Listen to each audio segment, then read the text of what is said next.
History matters, race matters, justice matters, language matters, and futures matter. Welcome to Schools In, your go-to podcast for cutting-edge insights in learning. From early education to lifelong development, we dive into trends, innovations, and challenges facing learners of all ages. I'm Denise Pope, Senior Lecturer at Stanford's Graduate School of Education and co-founder of Challenge Success. And I'm Dan Schwartz. I'm the Dean of the Graduate School of Education and the Faculty Director of the Stanford Accelerator for Learning. Together, we bring you expert perspectives and conversations to help you stay curious, inspired, and informed. Well, hello, Dan. Well, hello, Denise. So I have a question for you. Okay. Surprise. So, okay. So I'm going to see if I can channel my 11-year-old voice. Oh. You ready? This is an 11-year-old question. Yeah, maybe 12. I don't Okay. know. So why do we study history? Why do we study history? Okay.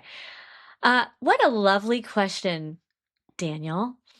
Why do we study history? I believe that it is really important to study the past. A lot of people say so that we don't repeat the mistakes of the past.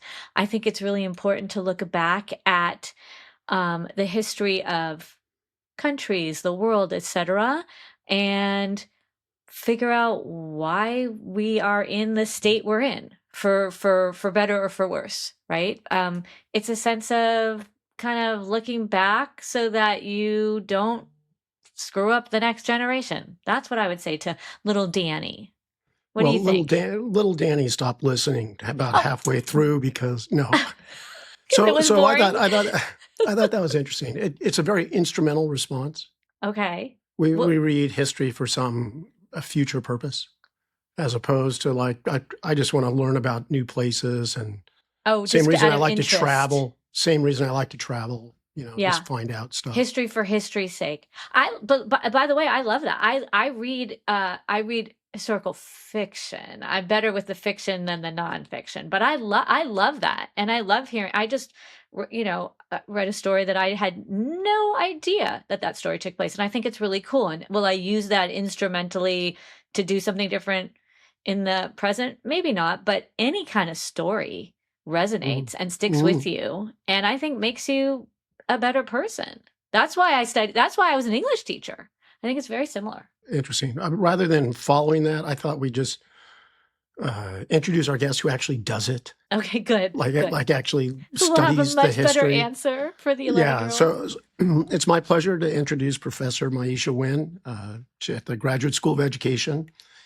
She's also director of Initiative on Equity and Learning at the Stanford Accelerator. So Maisha studies the Black student experience in and out of schools. And like many of our guests, she was a teacher before becoming a professor. So welcome, Maisha. Thank you for having me, Denise and Dan. So here's the question. You are maybe a historian of the future, or maybe you study history and the future. Why do we study history? I love that you started with that question, Dan. And Denise, I love that you offered a response that I think many of us are familiar with. You hear this over and over again, that we look at history because we don't want to repeat mistakes. However, I might bring a different perspective in thinking about why we look at history. I think about history as an opportunity to learn about actions and activities of people that we may want to tap into, especially in the case of education. I think that a lot of times we think about innovation as something that is ahead of us, something that has yet to be discovered, something that is inherently futuristic. However, there have been people, especially in non-dominant communities, indigenous communities, who have been engaged in ways of teaching and learning for a very long time that we can learn from and learn with. And so I might offer to that traditional story about why we teach history and think about history, this other avenue of exploration about how we might find innovation in the past. I love that. And so what does that mean exactly? What have you found? You particularly specifically looked at people who changed education. Isn't that Yes. right? Yes. Yeah. So say something about that. Yeah. So my most recent work has been looking into the work of Black institution builders who were a part of the Black arts movement, which is typically situated between 1965 and 1975. Um, these institution builders were poets, writers, they were parents. They were everyday people who were concerned about the conditions of their schools, particularly public schools. The group that I write about is a group that was located in Chicago. They started the Institute of Positive Education in 1969. 2 years before that, one of the co-founders founded a Black publishing house. And they were very concerned about math scores and reading scores. And even though we didn't use the language of achievement gap or educational debt, as Gloria Ladson Billings often says, we weren't using that language, but that was in existence. And so this was a time period where many Black Americans were deeply disappointed that after civil rights legislature, that things still had not improved in their communities and in their schools. So they took it upon themselves to start their own preschools and elementary schools and even high schools. And this was happening throughout the country. No, it's amazing how important local action has been for minoritized communities. But so I got to bring it back, Maisha. So what have you learned that's going to help me borrow that into the future? Yeah. Well, one of the things that I have learned and really think is important to share is this idea that education in many of these institution builders' minds was about three pillars: identity, purpose, and direction. And that if young people had those three pillars as anchors in their lives, that would help launch them as civic actors in our country. And I want to really hone in on that because I think that sometimes people miss some of the sort of underlying foundation of like the Black Power and Black arts movement. People think it was just about the liberation of Black people. But if you ask institution builders about this time, they would argue that it was not just about the liberation of Black people, but the liberation of all communities that had experienced some sort of oppression or had been overlooked in some ways. So those movements really launched Brown Pride, Chicano, the Chicano movement, LGBTQ movements in places like San Francisco and Northern California, Asian solidarity work. And so this notion of identity, purpose, and direction, I map that onto thinking about our past, our present, and our future. Because when you think about identity, that takes us back to what are our different individual histories? How do we show up? What are the stories that our families tell about us, about our community, about our lineage? And then when you think about purpose, that's the now. That's why are we doing any of the things we're doing right now? And then direction is where are we headed into the future? And so I think a key piece of this work is around civic engagement, civic literacy, civic discourses, and how to show up as a full participant in the country.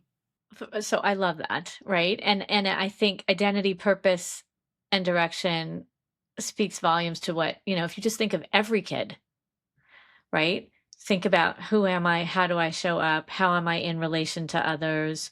What is my purpose? Why am I here? Right? And where are we going? What does that look like in a school setting? I I mean, have to say, I've given up on those questions. They're too hard. what I just, what are you I just, talking about? no, to think deeply about what's my purpose and my direction. Who am I in the world? That's too hard. Okay, Anyway, sorry. I just kind of a Maisha, help crabby, me. kind of a Help, crabby day. help me with Take it Dan. back. So Go ahead, Maisha. Go ahead. if you Go don't ahead. if you don't think about your purpose, what happens? Maisha, help me out here. Help me out here. Yeah. So when I was on faculty at Emory early in my career, there's a psychologist there whose work was very influential to me. Her name is Robin Favouche. She runs the Family Narratives Lab. And she found that young people who are able to articulate a narrative of their family lineage and sort of who their people are, if you will, had better success academically and socially in school settings. And I thought that was always so powerful. And it always sort of stayed with me. I would even say dare haunted me a little bit. I thought about it a lot throughout my work. Like, what does it mean to support young people in developing a really strong narrative about who they are? And one of the things that she found was that the narrative was not supposed to just be some ascending narrative, like, our family is great. Everything we've done is wonderful. We're fabulous people. And it certainly didn't help when the narrative was, wow, we've just always had bad luck and we're just a downtrodden group and community of people. She found that what she called the oscillating family narrative was one that helped anchor kids. So the oscillating family narrative would be, we've had these really amazing times in our family, and we've had some times that have been challenging. And this is how we dealt with those challenging times, so that young people would then know that when they are struggling, there are ways in which they can change things. They can use their own agency to turn things around for themselves. But everything is not just upward and onward, which can feel very isolating, I think, for young people. And is there something about having it be from your family even more powerful? Because I know, Jeffrey Cohen, one of our colleagues, looks at sort of when people come and tell stories and, hey, you know what, it was hard for me and it's okay if it's hard for you. We see that that's been very influential, but there's something more here that you're saying, which is it's intergenerational. Is it from your family? Like what piece is that? Yeah, I think it's the intergenerational piece. And I think what's exciting is we have, breakthrough work. Even our colleague Tom D and colleagues do some really beautiful work around the power of ethnic studies and young people learning about the contributions that their people made and how that made them want to engage even more in school, to one, show up, to be there. It improved things like truancy, and it improved things like being present, and improved their academic participation. So those kinds of findings are really powerful and compelling. So do you think this sort of discovering my history and where I sit in it is particularly important for minoritized communities?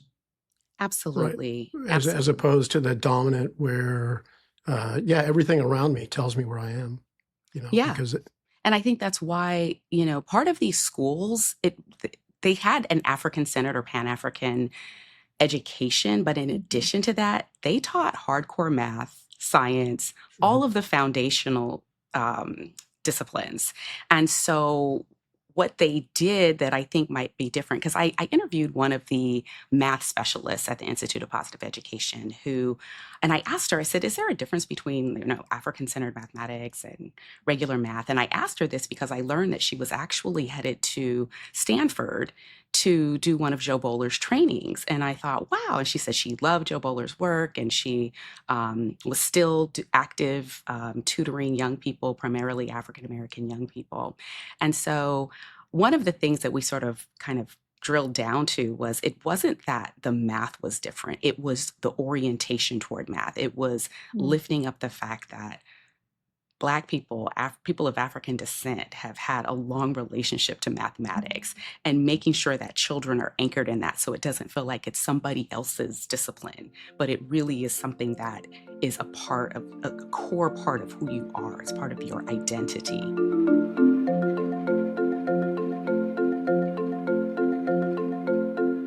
So Denise, I have a kind of an academic question for you. Okay. That in the last maybe decade, the amount of research on identity in the psychological space has really increased. And so I'm trying to decide, is it because we've discovered how important this is and people have figured out how to study it? Or is it that issues of identity have become more important for people and therefore people are moving towards studying it? So it's like the role of identity in people's lives changed. Is that what's driving the increase in identity research? Or is it that we just figured it out, that this is really important? I think we are slow to roll in this world. And I think identity has always been important. You always have, particularly if you feel like you're othered in some way, you feel it, you live it, you don't have to be told it. It's like the fish in the water thing, right? Anyone who is not benefiting from the majority culture has been feeling this all along. I think we are finally understanding the connection between that and having a positive learning experience, right? I think it's often been split. Like that's a home thing, that's an identity thing, that's a person thing, that's a culture thing. And then you learn math, right? And it took a while for us to figure out, oh wait, it's a system, and cognitively our processes are all intertwined, right? Neurologically, that if you feel like you don't belong, you're not going to learn. If you feel like you're being bullied, you're different, you don't see yourself reflected in the curriculum, you're not going to learn. So I think it's the former. The former meaning it's always been there and we're just finally discovering how important it is. Yes. So I want to go back. People may not know how strong the assimilationist view was of education. You want to explain what that word means? It was that everybody needs to be assimilated to kind of whatever the vision of the American way was. And so the idea is you replace some values with American values. And this was extremely strong, right? This was the how to make America. And then, so I think the group that you study, for them to find a way to stand up to that and kind of say, no, you don't want to do that. You want to hang on to the culture. Here, the argument is educational. It's good for the kids. I'm sure there are other arguments as well. Yeah. But so how did they manage to pull it off, right? I mean, there was so much push towards assimilation. Yeah. That's a wonderful question. Thank you, Dan, for that. And I would say that potentially many of these institution builders would say that what they were doing was fundamentally American. It was developing and cultivating a new generation of young people who would be active participants, who would stand up for themselves and for other people, who would notice when things were not right, not just for themselves, but for others, and would feel compelled to hold people accountable, to do right by other people. That was part of the value system. And so I would say that this community of people would say that that's fundamentally what it means to be American. And live in a democracy where you have to be educated and community oriented in order for it to work. So if you can help me really quick on a question. So I have a number of colleagues who talk about speculative futures. Okay, definition, please. Well, that's why we have Maisha's an expert guest. Oh, okay, yes, okay. Speculative futures. And when I hear them talk, I'm not sure I hear them speculative futures grounded in history. Yes. But so Maisha, tell everybody what speculative futures are. Yeah.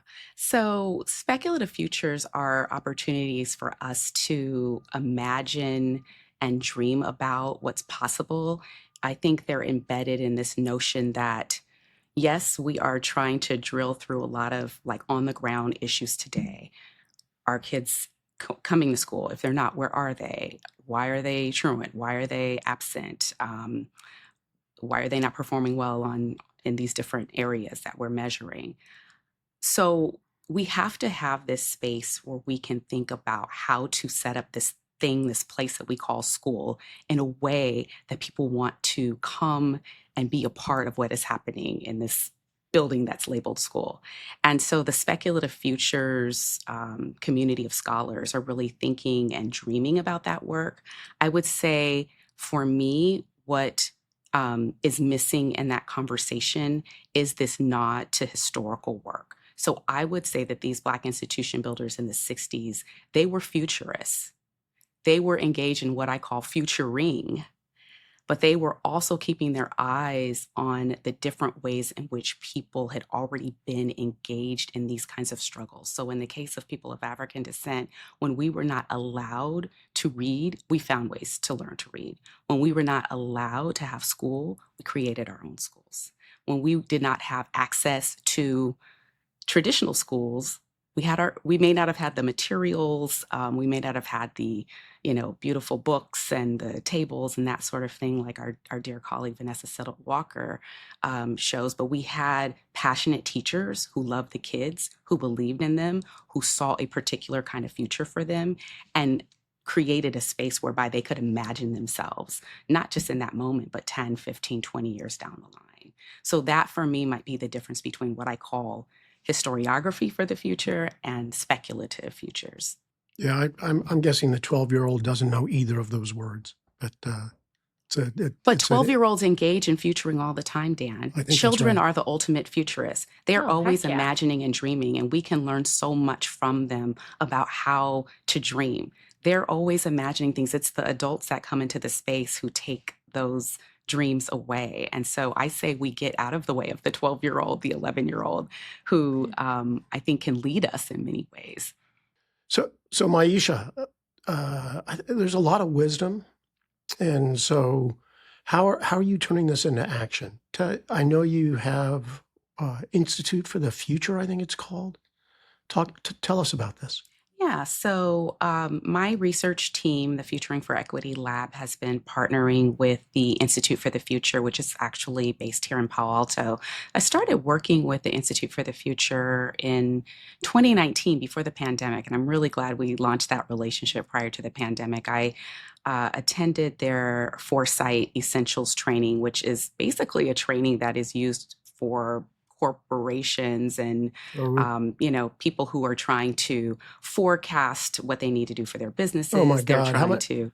How many Post-it notes did it involve? Oh, Are you pooing this, Dan? No, are you, I'm are you not. being I just cynical did. here? But hey, they don't use just any old Post-it notes at Institute for the Futures. They actually use something. I don't have any around here, but they use something called idea catchers, and they're really big Post-it notes, basically. Big But idea anyway, catchers. Big There you idea go. catchers. They're fabulous. Love it. Lots of those.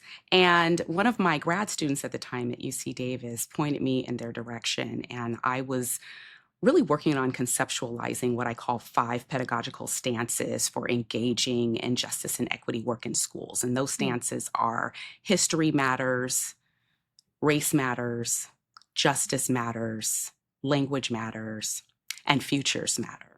And when I was working on the futures matter stance, I was finding some of the ed literature a little bit limiting, but I also didn't find what I was looking for in sort of the speculative futures literature, because I wanted to drill down on things that we could actually do. And so that led me to the Foresight training at Institute for the Future. And it was not lost on me that I was the only education person there, and that everybody were businesses. But what I learned were some really powerful activities and steps that people can take to think about, to plan for what we call preferred futures. Part of that are collecting signals. And signals are like innovations, data, current trends, maybe even about like what's happening in education. So the foundational work was collecting these signals. And I have to tell you that when we found ourselves in the pandemic, I had this historical work covering my dining table, like analyzing all of these primary source materials. And I remember moving them over to collect signals for the future of education, because I just thought, I don't know what else to do right now. And I feel like this historical work, I'm not sure if this is what I'm supposed to be doing right now. So let me collect these signals. And as I was collecting these signals, some of them were about how parents were putting together these co-ops. They were figuring out who on the street, in the building, in the neighborhood were like the humanities, social science parents, and who were the math, science families, and how they could, cover the kids' school day so that somebody could get some work done. And I just started to look at all of these different ways in which parents were putting their children's education together. And then after the murder of George Floyd, I started seeing signals around how many Black and Latina families were saying, well, we're not really afraid of COVID. We're afraid of racism and racial terror and violence. And we might just want to keep our kids home longer until we can see how other things play out in this arena. So then I started collecting those signals. And all of this ended up leading me back to this historical work around why these parents had started these schools in the first place. A lot of their concerns were very similar to some of the concerns of parents who were deciding not to send their kids back once things were sort of cleared for children to go back to school in the pandemic. So the Institute for the Future has talked a lot about democratizing the future. And I thought, these skills that these business people are getting are amazing, and they're really expensive, and they're pretty much inaccessible to everyday folks. And what if we thought about how to adapt some of these tools and make them user friendly for parents? And then what we decided to do was not just have parents involved in learning the activities and learning the steps and learning the processes, but have them do work with their children. So we had a pilot, and we have more workshops coming up where we bring parents in with their children to actually go through different processes where they're planning and thinking about their education futures 10, 15, 20 years out. And it's not just an exercise of what do you want to be when you grow up, but more like, what kind of person do you want to be? How do you think you can get there? What are the kinds of things that you do now to prepare for that? And some of those things are in the arena of your academic intellectual work. Some of those are in the financial arena. Some of them are in the health arena, the mental health arena, especially. So we really think about what this looks like across domains. Well, it sounds incredibly useful. It really is. Is it a particular age group for the kids? Is this a high school thing? Well, this is such a great question because we were focused on middle school and high school students until I was having a wonderful conversation with our colleague, Phil Fisher, who I think may have convinced me that we want to get a group in with some younger kids. So I have not done that yet, but that is on my heart and something that I want to do. And I think Phil's right. We both realize that we kind of came into our work in similar ways. We both did work with justice-involved young people, and there is a very challenging feeling in that work that you feel like you're running out of time. Mm-hmm. And he shared with me that was one way that he started to get into early childhood. And I had that same experience. You're working with high school students. They have this, experience with juvenile detention. It's on their record. They're trying to navigate that. And you feel like if you could just back up a little bit and offer them other kinds of steps, that it would be so much more powerful and compelling. So I do hope we will work with young people, little people, like preschoolers. So Denise, I asked the wrong question. It should have been, how do I think about my future? Yeah, for sure. Yeah. That would have been there it is. While honoring my past. While honoring my past. I mean, I think that's actually absolutely right. Here's a question and I hope I'm not watering it down too much. Is there something that you could teach some of our listeners who are parents, just maybe a little baby tool, a little baby way to get started with this, with their own kids or in their own communities? Is it a question? Is it something that, I don't know. I don't know what that tool would look like, but is there a way to do that without watering down Absolutely. it too much? Well, my husband laughs at me all the time because when I came back from my Foresight Essentials training, I came back and did all this stuff with our kids at the dining table. And he said, what is going on here? And so I will shout out Lynn Jeffrey at Institute for the Future for helping me think about some of these activities. But she takes you through this activity called Finding Future Me, where basically you're imagining, okay, we're in 2024. Let's imagine we're in 2034. Mm-hmm. How might you be different in 2034? First of all, how old will you be? Where do you think you will be? Old. Dan says old, but yes. Okay. Where do you think you will be physically? For my kids at that age, I think they were going to be, later on in high school thinking about college. What ways will your body be different? How might it change? One of my kids said they were going to have more muscles. One of my kids said they were going to be taller. I wanted to say I was going to be taller too, but that probably is not going to happen. Probably not a good futurist speculation there. And Dan, it's funny that you said old because one of the things older. No, older. I think you said old. I think you said old, but I said old. We'll give it to you, witnesses. Denise. Just give it to him. Okay, all right. Okay, all right. You're nicer than me, Maisha. But I will say that it's important at this stage in the exercise to also offer up the fact that maybe we can think about how we're going to get better. So not just older, but better at something. So like, I want to be one of those women who's like swimming laps in the pool. I'm not that person yet, but I hope 10 years from now, I'm one of those people who's doing that in the morning when it's freezing cold. I'm not there yet.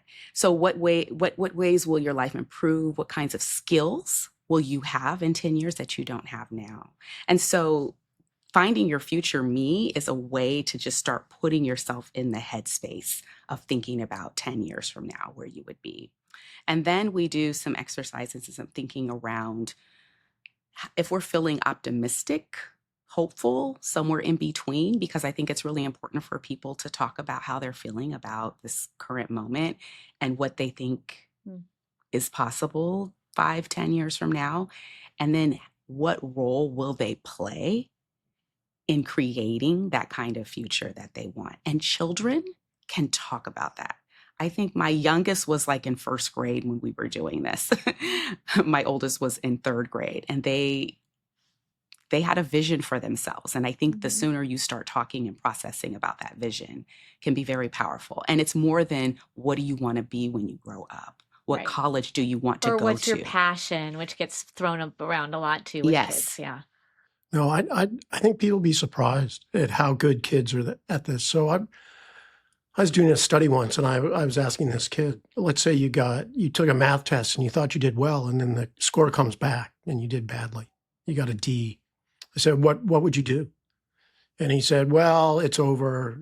I'll do better on the next test. You're dream squashing again, Dan. Yes. This is him. This is him. Then I said you to told him, him he got a D.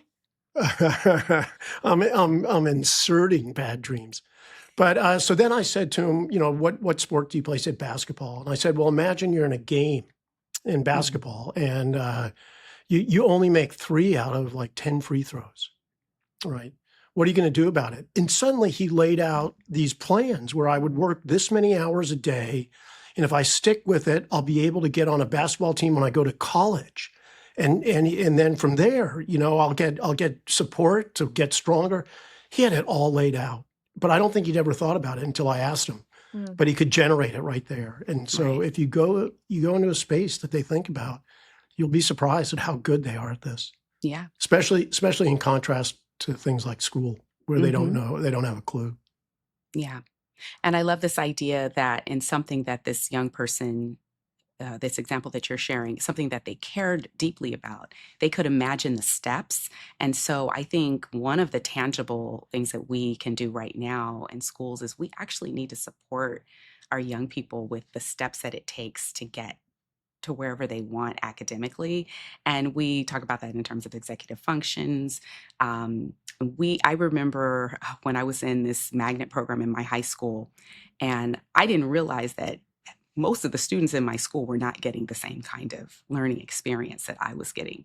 We were just a small select group, but we actually had human study skills classes that helped us plan and map out how we were going to write a paper, how we were going to attack this math exam. So we had that kind of thing. And a lot of students in the school did not have that, so we were sort of ushered along that kind of pipeline. And I think about, in hindsight, like how powerful that would have been for so many of my peers who were not in that kind of program. And you see the same thing now. In a lot of our independent schools, we have classes, we have support systems around human skills, around study skills, around just trying to get your ducks in order and have a plan. And we don't necessarily have that for all of our public schools. Yeah.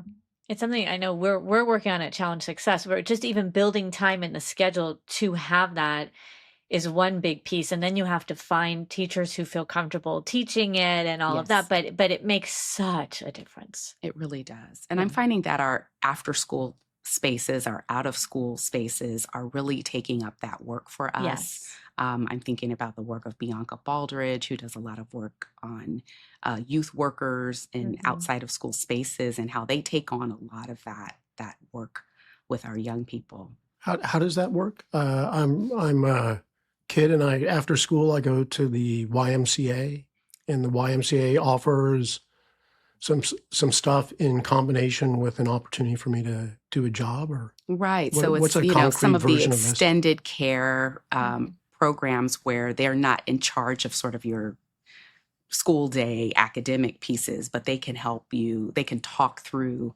different projects with you, talk through your work with you. And so in Bianca Baldridge's work, she argues that these youth workers are often their strength in what they do for our young people are often undermined and underappreciated, and that a lot of young people trust these people. They have different kinds of relationships with them because they may or may not be experiencing these kinds of relationships in school with their teachers. And so they have this sort of other ally where Sorry, they can. what Mhm. just to be clear, youth workers are people at the YMCA or whatever the organization is Whatever the that's working with organization the is. kids. It's not that the Yes. kids are being put to work.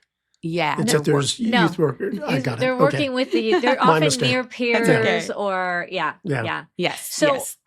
so as we, first of all, thank you, Maisha, because we've learned so much and we can go on forever. But I do want to just put to you kind of to have a sense of if you were going to sum up, which is hard, some key points from the podcast that you want our listeners to walk away with in a very short time, what would those be? Yes, absolutely. Well, let's start asking young people about their future, their futures, how they're imagining their futures. And let's not always have that be embedded in what college you're going to or what you want to do when you grow up, but what kinds of things you care about, what kinds of things that you're interested in and beyond school and academics. I think that that's very important. I think that it's important to think about this notion of identity, purpose, and direction, and supporting our young people in developing really solid narratives about their lineage, about who they are, about what their goals are now, and kind of where they see themselves going.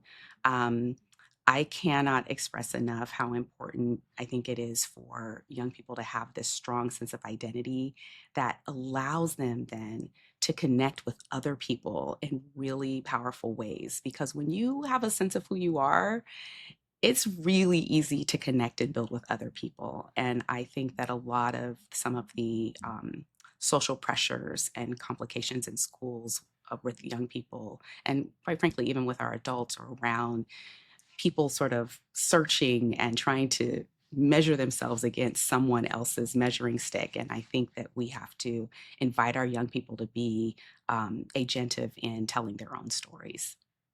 And then just list the 5 pillars you came up with at the Yeah, Institute the for the 5 Future. pedagogical stances. Yes, they Yeah. are history matters, race matters, justice matters, language matters, and futures matter. And I really conceptualize these to support schools who were, I think, really interested in doing work, equity-oriented work, but kind of didn't know where to start. And so when we start with those pedagogical stances, we're starting with a particular kind of mindset. And then we take teams, communities of practice through the process of looking at all of those different stances and thinking about how those show up in their community of practice and what kinds of needs that they have, and how we can figure out what are the resources right there on the ground in the spaces where they occupy, where they can meet those needs and goals. So I've done that work with school districts, with state departments of education, and even in the private sector. Careful, we have 100 million listeners, Uh-oh. and they're all going to text you saying, could you help us through this I process? changed my phone number. I love it. Maisha, thank you so much. It's such important work that you're doing. It's really caused me and the listeners, I'm sure, to think so much. So this was great. So thank you. And thank all of you for joining this episode of Schools In. Be sure to subscribe to the show on Spotify, Apple Podcasts, or wherever you tune in. I'm Denise Pope. Oh, I'm the same guy as always. I'm Dan.